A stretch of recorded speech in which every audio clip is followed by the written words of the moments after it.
ஸல்லல்லாஹு அலைஹி வஸல்லம் அவர்கள் சொல்கிறார்கள், ஒருவர் ஒரு நன்மை செய்ய வேண்டும் என்று எண்ணினால், ஒருவர் ஒரு நன்மை செய்ய வேண்டும் என்று எண்ணினால், நியத்து வைத்தால், அல்லாஹு தஆலா மலக்குகளை பார்த்து சொல்லுகிறானாம், இவருக்கு ஒரு நன்மை எழுதி விடுங்கள் என்று.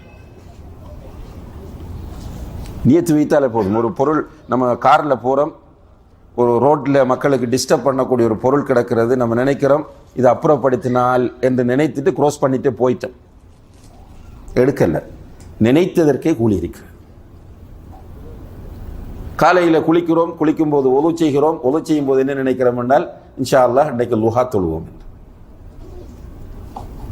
ஆனால் பிறகு ட்ரெஸ் சேஞ்ச் பண்ணிட்டு அப்படி இப்படின்னு பிஸியாகி லுஹா தொழாமல் போய்விட்டோம். ஆனால் அதற்கு கூலி இருக்கிறது, நினைத்ததற்கு கூலி இருக்கிறது. அப்ப நினைக்கும் போதே அல்லாஹ் மலக்குகளிடம் சொல்லுவான், இவர் இந்த நன்மையை செய்ய நாடுகிறார், எனவே அவருக்கு ஒரு நன்மையை நீங்கள் எழுதிவிடுங்கள். அந்த நன்மை அவர் செய்து விட்டால் அது பன்மடங்காக எழுதப்படும். இப்ப நியத்து வைக்க வேண்டும், இன்ஷா அல்லாஹ் இந்த ரமலானில் என்னில் ஒரு நல்ல மாற்றம் வர வேண்டும். ரமலான் எதிர்பார்க்கக்கூடிய தாக்கங்கள் எல்லாம் என்னிலே ஏற்படுத்தப்பட வேண்டும் என்று இப்போதிருந்தே நியத்தை வைத்து அதற்கு ஏற்ப நாம் திட்டமிட்டு செயற்படுவோமாக இருந்தால், அல்லாஹுடைய உதவியால் ரமலானை பயனுள்ளதாக கழிக்கலாம், எதிர்பார்க்கக்கூடிய மாற்றங்களை பெற்றுக்கொள்ளலாம். உண்மையிலே அல்லாஹு தஆலா இந்த உலகத்தை சோதனை களமாக ஆக்கியிருக்கிறான். நம்மை அல்லாஹு தஆலா சோதிக்கிறான். அந்த சோதனை வடிவங்களில் ஒன்றுதான் ஃபித்னாக்கள் இந்த உலகத்திலே அதிகரிப்பது. குறிப்பாக மறுமை நாள் நெருங்கும் போது ஃபித்னாக்கள் வெளிப்படும் என்று சொன்னார்கள். அதே போன்று துரதுல் ஃபித்னு அலல் குலூபி கல் ஹஸீரி ஊதன் ஊதா, இந்த பாய் அதற்கு பண்கள் ஒவ்வொன்றாக வைக்கப்படுவது போன்று உள்ளங்களுக்கு ஃபித்னாக்கள் எடுத்து காட்டப்பட்டு கொண்டே இருக்கும். கடல் அலை வீசுவது போன்று ஃபித்னாக்கள் வீசும். ஃபித்னா எந்த அளவுக்கு மோசமாக இந்த சமுதாயத்தில் இடம் பிடிக்கும் என்றால், அந்த காலத்தில் ஒரு மனிதன் காலையிலே மூமினாக எழுந்திருப்பான், மாலை ஆகும் போது காஃபிராகி விடுவான். அல்லாஹ் பாதுகாக்க வேண்டும். காலையில் எழுந்திருக்கும் போது மூமினாக இருப்பான். பிறகு அந்த ஃபித்னாக்களுடைய தாக்கம், அவன் மாலை ஆகும் போது காஃபிராக மாறிவிடுவான். மாலை அடைகிற போது சில நேரம் மூமினாக இருப்பான், உலகத்தில் சுற்றி வரும்போது காலை ஆகிற போது அவன் காஃபிராகி விடுகிறான். அந்த அளவுக்கு மோசமான ஃபித்னாக்கள் வரும் என்று சொன்னார்கள். அப்படியான ஃபித்னாக்கள் இந்த உலகத்தில் நிறைந்து போயிருக்கிற ஒரு காலத்தில் வாழ வேண்டிய ஒரு நிலை அல்லாஹு தஆலா நமக்கு ஏற்படுத்தி இருக்கிறான். அல்லாஹ் ஃபித்னாக்களில் இருந்து, வெளிப்பட்ட வெளிப்படாமல் இருக்கிற அனைத்து ஃபித்னாக்களிலிருந்தும் நம் அனைவரையும் பாதுகாக்க வேண்டும். இந்த ஃபித்னாக்களில் இருந்து நம்மை நாம் பாதுகாத்துக் கொள்ள வேண்டும் என்றால், நம்முடைய உள்ளங்களில் உறுதியான ஈமானும் தக்வாவும் இருந்தால் மட்டும்தான் சாத்தியமாகும். இல்லை என்றால் ஈஸியாக இந்த ஃபித்னா நம்மை தாக்கி செல்லும். ஃபித்னாக்களில் ஈஸியாக போய் விழுந்து விடுவோம். ஈமானும் தக்வாவும் இருக்கிற மக்கள் இனம் கண்டுகொள்வார்கள், ரியலைஸ் பண்ணுவார்கள், இது ஃபித்னா, இது நமக்கு வேண்டாம், இதை விட்டு ஒதுங்கி விடுவோம் என்று அவர்கள் அடையாளம் கண்டு அதிலிருந்து ஒதுங்க பார்ப்பார்கள். அன்புள்ள சகோதர சகோதரிகளே, அல்லாஹு தஆலா ரமதான் நோன்பு கடமையாக்கப்பட்டதை பற்றி பேசிக்கொண்டு வரும்போது, யா அய்யுஹல்லதீன ஆமனு குதிப அலைக்குமுஸ் ஸியாம் கமா குதிப அலல்லதீன மின் கப்லிக்கும் லஅல்லக்கும் தத்தகூன். ஈமான் கொண்டவர்களே, உங்களுக்கு முன்னால் இருந்தவர்கள் மீது நோன்பு கடமையாக்கப்பட்டது போல உங்கள் மீதும் நோன்பு கடமையாக்கப்பட்டிருக்கிறது. அப்போ நோன்பு உங்களுக்கு புதிசாக அறிமுகப்படுத்தப்பட்ட ஒரு இபாதத் கிடையாது. ஏற்கனவே உள்ள சமுதாயங்களிலும் நோன்பு இருந்திருக்கிறது. உங்களுக்கு நோன்பு எதற்காக கடமையாக்கப்பட்டது என்றால், லஅல்லக்கும் தத்தகூன், உங்களிடத்தில் தக்வா வர வேண்டும் என்பதற்காக. அப்ப தக்வா என்று சொன்னால் இறையச்சம், இறையச்சம் என்று நாம் மொழிபெயர்க்கிறோம். இறையச்சம் மட்டுமல்ல, தக்வா என்பது உள்ளத்திலும் செயற்பாட்டிலும் ஏற்பட வேண்டிய மாற்றத்திற்கு சொல்லப்படக்கூடிய ஒரு பொதுவான சொல்லாகும். உள்ளத்தில் மாற்றம் வர வேண்டும், செயற்பாட்டிலும் மாற்றம் வர வேண்டும். இப்போ உதாரணமாக அல்லாஹு தஆலா அல் குர்ஆனில் சொல்லும் போது வசாரிஉ இலா மக்ஃபிரத்தின் மின் ரப்பிக்கும் வ ஜன்னத்தின் அர்துஹா ஸமாவாத்து வல் அர்த் உஇத்தத் லில் முத்தகீன். உங்களுடைய ரப்பிடம் இருக்கிற மக்ஃபிரத்தின்பால், உங்களுடைய ரப்பிடத்தில் உங்களுக்காக மக்ஃபிரத் இருக்கிறது. மக்ஃபிரத் என்றால் மன்னிப்பு. உங்களுடைய ரப்பு மன்னிப்பை வைத்திருக்கிறான். அந்த மன்னிப்பை பெற்றுக்கொள்வதற்காக நீங்கள் ஒருவருக்கு ஒருவர் போட்டி போட்டு விரைந்து வாருங்கள். மேலும் வஜன்னத்தின் அர்துஹ ஸமாவாத்து வல் அர்த், வானங்களையும் பூமியையும் விட விசாலமான சுவர்க்கமும் உங்களுடைய ரப்பிடம் இருக்கிறது. அந்த சுவர்க்கத்தை அடைந்து கொள்வதற்காக வேண்டியும் நீங்கள் ஒருவருக்கு ஒருவர் போட்டி போட்டு விரைந்து வாருங்கள். இந்த சுவர்க்கம் உஇத்தத் லில் முத்தகீன், தக்குவா உள்ளவர்களுக்கு தயார் செய்யப்பட்டிருக்கிறது. தக்குவா உள்ளவர்கள் என்றால் சும்மா இறைச்சம் உள்ளவர்கள் என்பதல்ல. அவர்கள் யார்? அல்லதீன யுன்ஃபிகூன ஃபிஸ் ஸர்ராஇ வத்-தர்ரா, அவர்கள் அல்லாஹ்வுடைய பாதையில் கஷ்டமான நேரத்திலும் வசதியாக இருக்கிற நிலையிலும் செலவு செய்வார்கள். தக்குவா உள்ளவர்கள் கஷ்டம் இருந்தாலும் அல்லாஹ்வுடைய பாதையில் செலவு செய்வார்கள், வசதி இருந்தாலும் அல்லாஹ்வுடைய பாதையில் செலவு செய்வார்கள். அல்லதீன யுன்ஃபிகூன ஃபிஸ் ஸர்ராஇ வத்-தர்ரா வல் காஸிமீன அல்-கைஸ். தக்குவா உள்ளவர்களுக்கு கோபம் வரும், ஆனால் அந்த கோபத்தை வார்த்தைகளாலும் உடல் உறுப்புகளாலும் அவர்கள் வெளிப்படுத்த மாட்டார்கள். மாறாக அவர்கள் கோபம் வந்தால் தக்குவா அவர்களை அந்த கோபத்தை விழுங்க வைக்கும்.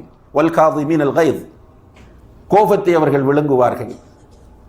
வல் ஆஃபீன அனின் நாஸ், மேலும் அவர்களுக்கு அநீதி இழைக்கிற, அவர்களுக்கு தொல்லை கொடுக்கிற மக்களை மன்னிப்பார்கள். இப்படி அல்லாஹு தஆலா சொல்லி கொண்டு வந்து வல்லதீன இதா ஃபஅலு ஃபாஹிஷத்தன் அவ் ஸலமு அன்ஃபுஸஹும் ذكرுல்லாஹ், தக்வா உள்ளவர்கள் ஒரு அசிங்கமான பாவத்தை செய்து விட்டால் அல்லது அல்லாஹ்வுக்கு மாறு செய்து தங்களுக்கு தாங்களே அநீதி இழைத்துக் கொண்டால் உடனே அல்லாஹ்வை நினைப்பார்கள். தக்வா இருந்தால் தவறு வரும், வந்தவுடன் என்னை ரப் பார்த்து கொண்டிருக்கிறான், நான் இந்த நிலையில் மௌத்தாகிவிட்டால் நாளை மறுமையில் இந்த பாவத்தோடு அல்லாஹுக்கு முன்னால் போய் நின்றால் என்று அவர் நினைத்து ஃபஸ்தக்ஃபரு லிதுனூபிஹிம், உடனே இஸ்திக்ஃபார் செய்வார் என்று அல்லாஹ் தஆலா சொல்றார். இது ஒரு அடையாளம், தக்வாவுக்கான ஒரு அடையாளம். அப்ப ரமலான் நம்மில் தக்வாவை, குறிப்பாக ரமலான் மாதத்தில் உள்ள நோன்புகள் நம்மில் தக்வாவை ஏற்படுத்த வேண்டும் என்பது அல்லாஹ்வுடைய எதிர்பார்ப்பாகும். அப்ப அந்த தக்வா